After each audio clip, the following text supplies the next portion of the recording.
The G7 used to be the G8.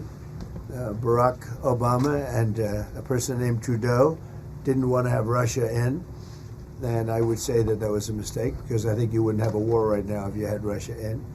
And you wouldn't have a war right now if Trump were president 4 years ago. But it didn't work out that way. But it used to be the G8, and now it's, I guess, what's that, 8 years ago, it switched over. They threw Russia out, which I claimed was a very big mistake. Even though I wasn't in politics then, I was very loud about it. It was a mistake in that you spend so much time talking about Russia, and he's no longer at the table, so it makes life more complicated. But you wouldn't have had the war. And you mentioned Putin.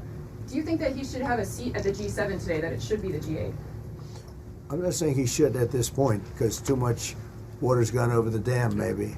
But it was a big mistake. Obama didn't want him, and the head of your country, the proud head of your country, didn't want him. This was a big mistake. You wouldn't have that war.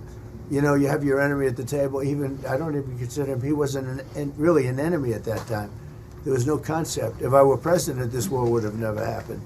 But likewise, if he were a member of what was called the G8 at that time, it was always the G8, you wouldn't have a war right now. Why not have China here, the biggest economy in the world after the United States? Well, it's not a bad idea. I don't mind that. If somebody wants to suggest China coming in, I think we suggest. But you want to have people that you can talk to. You know, they don't talk to.